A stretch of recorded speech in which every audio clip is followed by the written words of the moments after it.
ইনকিলাব মঞ্চের আহ্বায়ক শরীফ ওসমান হাদী হত্যার বিচারের দাবিতে এই মুহূর্তে কিন্তু ইনকিলাব মঞ্চের সদস্যরা কিন্তু অবস্থান নিয়েছেন এই ইন্টারকন্টিনেন্টালের ঠিক সামনে। ভেতরে অবস্থান করছে তার স্ত্রী সহ ইনকিলাব মঞ্চের অন্যান্য সদস্যরা কিন্তু অবস্থান নিয়েছেন। আজকে এই হাদী হত্যার তদন্ত প্রতিবেদন কিন্তু জমা দেওয়ার কথা ছিল, যে কারণে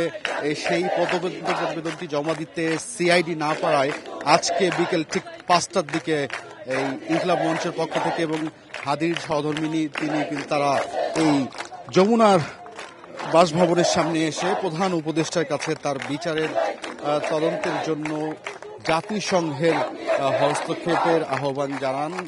এবং সেই জানানোর জন্যই কিন্তু তারা বিকেল 5টা থেকে অবস্থান করছেন সেখানে। এখানে আমরা যেটি দেখতে পাচ্ছি যে এই মুহূর্তে কিন্তু ইনকিলাব মঞ্চের যারা সদস্য আছেন তারা কিন্তু এখানে অবস্থান নিয়েছেন, তবে ভেতরেও কিন্তু অন্যান্য আরো সদস্যরা আছেন, তারা কিন্তু সেখানে অবস্থান করছেন এবং তার সেখান থেকেই কিন্তু শুরুটা হয়েছিল। পরবর্তীতে অন্যান্য এখানে যারা বর্তমানে অবস্থান করছেন তারা পরবর্তীতে প্রবেশ করতে চাইলে সেইখানে আইনশৃঙ্খলা বাহিনী এই গেটেই কিন্তু তাদেরকে আটকে দেওয়া হয় এবং আটকে দেওয়ার পরে কিন্তু তারা এখন এই মুহূর্তে এই ঠিক ইন্টারকন্টিনেন্টাল যে হোটেল আছে সেই হোটেলের প্রবেশ মুক্তিতে কিন্তু তারা অবস্থান নিয়েছে এবং এই সড়কটি এই মুহূর্তে কিন্তু আমরা বন্ধই দেখতে পাচ্ছি। এই ঘটনায় যদি আমরা কথা বলতে চাই যে তার হাদী হত্যার বিচার দাবিতে কিন্তু তারা বেশ কিছু দাবি জানিয়েছেন। সেই দাবির মধ্যে কি আমরা দেখতে পেয়েছি যে এই 12 তারিখ অর্থাৎ নির্বাচনের আগে হাদী হত্যার বিচার কার্যক্রম নিশ্চিত করতে হবে এবং বিচার প্রক্রিয়া নিশ্চিত করতে হবে এবং সেটি সম্পূর্ণ করতে হবে। এর পরবর্তীতে যেহেতু বাংলাদেশের এই মুহূর্তে সিআইডির দায়িত্ব রয়েছে তার হত্যার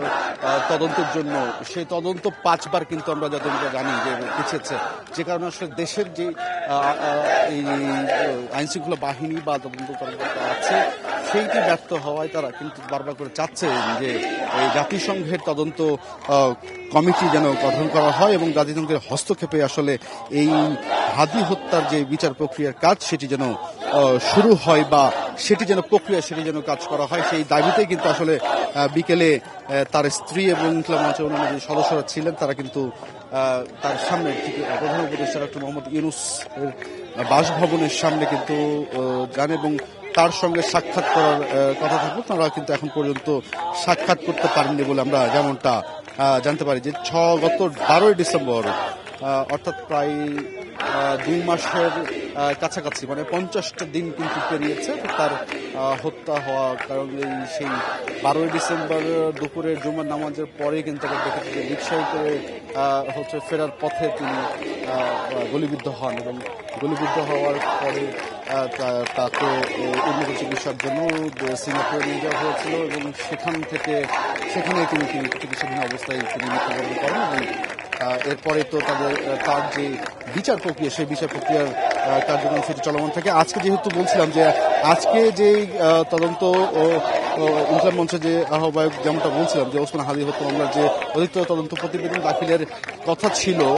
পঞ্চমবারের মতো সেটি কিন্তু পিছিয়ে আগামী 9 ফেব্রুয়ারি ধার্য করা হয়েছে। যেহেতু পঞ্চমবার পিছিয়েছে আগামী 9 তারিখ পর্যন্ত আবার পেছানো হলো, যে কারণে আসলে ইনকিলাব মঞ্চ এবং তার স্ত্রীর পক্ষ থেকে আমরা যেমনটা শুনছিলাম যে তারা বলছেন যে জাতিসংঘের হস্তক্ষেপ তারা কামনা করছেন এবং এই বিচার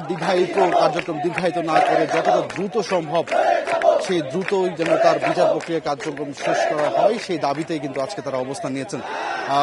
তারা বিকেল 5টা থেকে অবস্থান নিয়েছেন, এখন তো বাজে প্রায় রাত্রি 9:30 বাজছে। আমরা দেখতে পাচ্ছি যে তারা কিন্তু এই ইন্টারকন্টিনেন্টালের সামনে একে একে কিন্তু তাদের যেই সদস্যরা তারা কিন্তু আসছেন, তারা আহ্বান আছে সকলের এখানে উপস্থিত হওয়ার জন্য। তো এক কথা যদি বলতে চাই যে এই মুহূর্তে এই ইন্টারকন্টিনেন্টাল হোটেলের সামনে কিন্তু ইনকিলাব মঞ্চের যারা সদস্য আছেন তারা অবস্থান নিয়েছেন। তারা অবস্থান নিয়ে যতক্ষণ পর্যন্ত প্রধান উপদেষ্টা বিচার কার্যক্রম নিয়ে বা বিচার প্রক্রিয়ার কার্যক্রম নিয়ে কোনো বিষয়ে কথা না বলছেন বা আশ্বাস না দিচ্ছেন ততক্ষণ পর্যন্ত কিন্তু তারা এইখান থেকে যে যাবেন না বা এই যে কর্মসূচি তার চলমান আছে সেটি কিন্তু চলমান থাকবে বলে আসলে যেমনটা জানিয়েছেন। যতক্ষণ না আসলে কোনো বার্তা আসছে ততক্ষণ পর্যন্ত আসলে সুনির্দিষ্ট করে আসলে কোনো কিছুই তেমনটা বলা যাচ্ছে না। তো এক কথা যদি বলা হয় যে এই পুরো ঘটনায় বিকেল 5টা থেকে 9:30 পর্যন্ত ভেতরে কয়েকজন সদস্য আছেন, স্ত্রী সহ অন্যান্য সদস্যরা অবস্থান করছেন এবং পরবর্তীতে এখানে যারা আছেন অর্থাৎ ইন্টারকন্টিনেন্টাল হোটেলের সামনে যারা এখন আছেন তারা সেই সময় ভেতরে প্রবেশ করতে না পারায় কিন্তু সন্ধ্যার পরে তারা এখানে আমরা যেমনটা শুনেছি খবর পেয়েছি 7:30টার কিছু সময় আগে কিন্তু তারা এখানে এসে অবস্থান নেন এবং সেই অবস্থান নিয়েই তারা নানান যে স্লোগান সেই স্লোগান দিচ্ছে, তাদের দাবির কথাগুলো আসলে তারা জানাচ্ছেন। তো এই ঘটনার যে কথাটি বলছিলেন যে তদন্ত বিষয়টি কিন্তু 5 বার পেছানোয় আজকে তারা এই জাতিসংঘের আসলে হস্তক্ষেপের কথা বলছিলেন এবং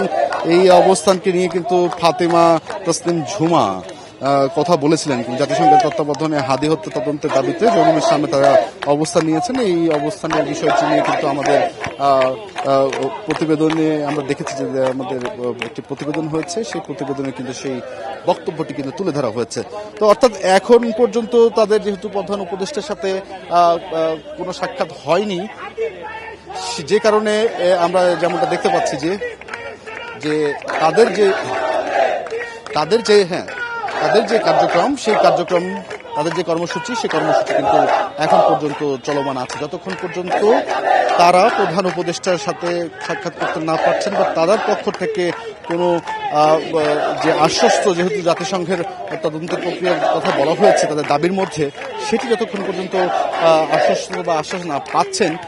ততক্ষণ পর্যন্ত তারা এই আন্দোলন বা এই অবস্থান কর্মসূচি তারা চালিয়ে যাবেন বলে আর কি যেমনটা জানিয়েছেন বলে আমরা এই যে তাদের বক্তব্য সেই বক্তব্যের বিরুদ্ধে ফুটে উঠেছে বা তুলে ধরা হয়েছে। এক কথায় যদি বলতে চাই যে তাদের এই ঘটনা কিন্তু পুরো অবস্থান কর্মসূচির সে অংশটাই এখন পর্যন্ত দেখতে পাচ্ছি যে যত সময় যাচ্ছে ততই কিন্তু আসলে তাদের সদস্যরা কিন্তু একে একে আসলে এসে এখানে অবস্থান নিচ্ছেন। যেমন সর্বপ্রথম 12 তারিখে তার হত্যা হওয়ার পরে যে তাকে যে গুলি করেছিলেন যে ব্যক্তি, সেই ব্যক্তি দেশের বাইরে চলে যাওয়ার খবর আমরা যেমন ওই সময় শুনেছিলাম। ঠিক তারপরে কিন্তু সিআইডিকে দায়িত্ব দেওয়া হয়েছিল এই মামলার তদন্ত প্রতিবেদন বা এই তদন্তের জন্য সিআইডিকে দায়িত্ব দেওয়া হয় এবং সিআইডি কিন্তু এখন পর্যন্ত সেই দায়িত্বের জায়গা থেকে কিন্তু তারা আমরা দেখেছি যে তারা দায়িত্ব পালন করে আসছিলেন এবং আজকে প্রায় 50টি দিন আমরা যেমনটা বলছি পেরিয়েছে এবং বৃহস্পতিবার আজকে বিকেলে তার সেই আদালতে তার প্রতিবেদনটি যে দাখিল করার কথা থাকে সেই দাখিল করতে না পারায় সেটি আবার 9 ফেব্রুয়ারিতে গিয়ে পৌঁছে, অর্থাৎ 9 ফেব্রুয়ারি তার বিচার কার্যক্রমের জন্য আদালত দিন ধার্য করে। তো এই পুরো বিষয় নিয়ে যদি বলতে 17 ডিসেম্বরে হওয়ার পরে এই চিকিৎসাধীন অবস্থায় সিঙ্গাপুরে আবার তাকে নিয়ে যাওয়া হয়। সবকিছু মিলিয়ে যদি বলা যায় যে যদি বলতে চাই এই মুহূর্তে এখন তারা অর্থাৎ ইসলাম মঞ্চের সদস্য যারা আছেন সেই সদস্যরা কিন্তু ইন্টারকন্টিনেন্টাল হোটেলের সামনে কিন্তু অবস্থান নিয়েছেন এবং ভেতরে তার স্ত্রী সহ আরো এই ইসলাম মঞ্চের সদস্যরা অবস্থান করছেন বলে আমরা যেমনটা জানি। সবকিছু মিলিয়ে ইন্টারকন্টিনেন্টাল থেকে এই ছিল আমার কাছে সবশেষ।